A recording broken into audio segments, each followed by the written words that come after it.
Maria Elena Vásquez stood barely 5 feet tall in her worn leather boots, her slight frame dwarfed by the towering prairie grass that stretched endlessly across the Texas frontier. At 19, she had already been deemed too small by 3 different families who had initially welcomed her as a domestic helper, only to send her away when they decided she couldn't handle the demanding work of frontier life. The latest rejection stung the most. The Henderson family had promised her a permanent position helping with their 7 children. But after only 2 weeks, Mrs. Henderson had pulled her aside with that familiar look of disappointment. "You're just too delicate for this kind of life, dear," she had said, pressing a few coins into Maria's palm. "Perhaps you'd be better suited for town work." But there was no town work to be found in this remote stretch of Texas, and Maria found herself once again walking the dusty trail with nothing but a small bundle of belongings and the clothes on her back. The sun beat down mercilessly as she trudged along the narrow path that wound through the grasslands, her throat parched and her feet aching in boots that had seen better days. She had been walking for hours when she first noticed the smoke rising in the distance. Her heart quickened with hope. Smoke meant people, and people might mean work, or at least water and a place to rest for the night. As she drew closer, she could make out the source, a small campfire beside a creek, with a single figure sitting beside it. The figure was massive, even from a distance. As Maria approached cautiously, she realized she was looking at one of the largest men she had ever seen. He sat cross-legged by the fire, his long black hair hanging loose around his shoulders, his bronze skin gleaming in the firelight. Everything about him spoke of strength and power, from his broad shoulders to the easy way he held himself. Alert but relaxed. Maria hesitated at the edge of the firelight, uncertain whether to approach or retreat. She had heard stories about the Comanche, most of them frightening tales told by settlers to keep their children close to home. But this man didn't look menacing as he sat quietly by his fire, stirring something in a small pot with a wooden spoon. He looked up and saw her standing there, his dark eyes taking in her travel-worn appearance and the bundle clutched in her arms. For a long moment, neither of them spoke. Then he gestured to a spot across the fire from him and said in heavily accented English, "Sit. You look tired." Maria's legs gave out almost before she could lower herself to the ground. The relief of finally resting, combined with the warmth of the fire, made her realize just how exhausted she was. The man continued stirring his pot, occasionally glancing at her, but not pressing her with questions. "I am Joseph," he said eventually, his voice deep and surprisingly gentle. "Joseph. Iron Bear." "Maria," she replied softly, then added, "Maria Elena Vásquez." He nodded as if filing away the information, then ladled some of the contents of his pot into a wooden bowl and handed it to her. The stew was simple but flavorful, filled with meat and wild herbs that she couldn't identify. She ate gratefully, feeling strength return to her body with each spoonful. "You run from something?" Joseph asked when she had finished eating. Maria shook her head. "Running to something, I hope. Looking for work." "What kind of work?" "Anything. Cooking, cleaning, mending, watching children. I've done it all." She paused, then added with a bitter laugh, though apparently not well enough to keep any of the positions. Joseph studied her for a moment, his expression thoughtful. "They say you too small." The question surprised her with its accuracy. "How did you know?" is always the same with white people. They see small. They think weak. They no understand that strong come in different sizes. There was something in his tone that made Maria look at him more carefully. Despite his imposing physical presence, she sensed a kindness in him that she had rarely encountered in her travels. Most people looked at her and saw only what she lacked: height, strength, substance. But Joseph seemed to be seeing something else entirely. "You have family?" he asked. "No. My parents died of fever when I was 16.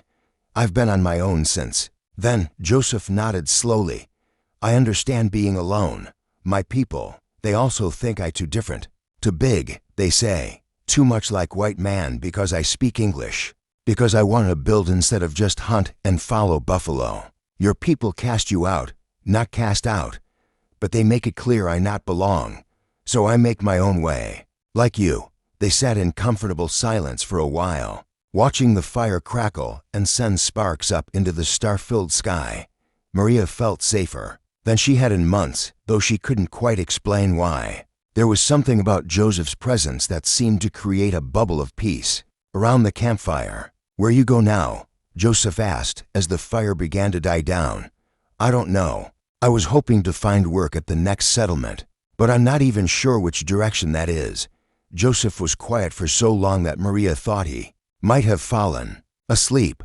Then he said, "I have land, good land by the river, about a day's walk from here. I've been thinking about building a cabin, maybe starting a small farm, but it's a lot of work for one person."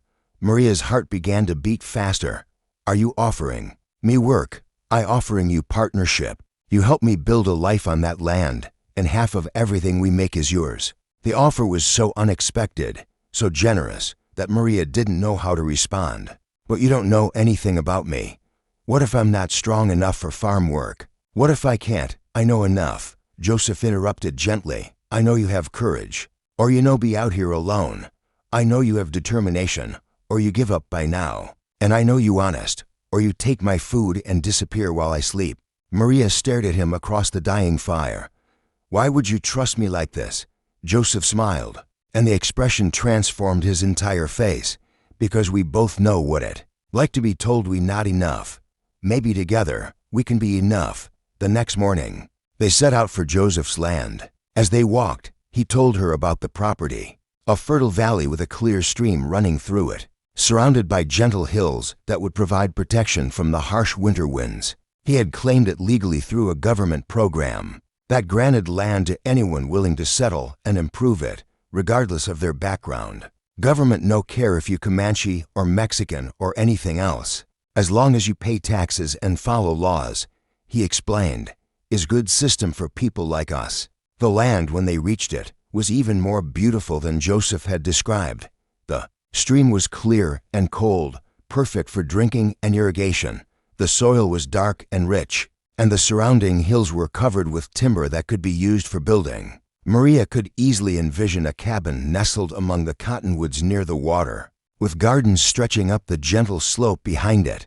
"It's perfect," she breathed, and Joseph's smile told her that her reaction was exactly what he had hoped. For they spent the first week planning and preparing. Joseph proved to be not only strong, but also remarkably skilled with his hands. He could fell trees with precision, shape logs with an axe, and fashion joints that fit together perfectly without nails. Maria, meanwhile, proved her worth in ways that had nothing to do with her size. She had an eye for detail that helped her spot problems before they became serious, and her small hands could work in spaces that Joseph's large ones couldn't reach. More importantly, she could cook meals that kept Joseph's energy up during the long days of physical labor. And she had a talent for organization that meant tools and materials were always where they were needed. She also proved to have an intuitive understanding of construction that surprised them both. "You sure you never built before?" Joseph asked one afternoon as Maria suggested a modification to the cabin's design that would make it both stronger and more efficient to heat. "Never," Maria replied, "but I've lived in enough poorly built places to know what doesn't work." The cabin took shape slowly over the summer months. It was larger than either of them had originally planned, with a main room that served as kitchen and living area, 2 smaller bedrooms, and a root cellar dug into the hillside behind the house. Joseph insisted on building it to last, using techniques he had learned from both his Comanche heritage and white settlers he had worked with over the years. As they worked, they talked. Maria learned that Joseph had grown up in a time of great change for his people, when the old ways of life were being challenged by the encroachment of white settlements and the policies of the U.S. government. He had chosen to adapt rather than fight, learning English and white customs while trying to hold onto the best parts of his own culture. "My grandmother, she say I traitor to my people," Joseph told Maria one evening as they sat on the half-finished porch, watching the sun set over their valley. "But I think is better to bend than to break.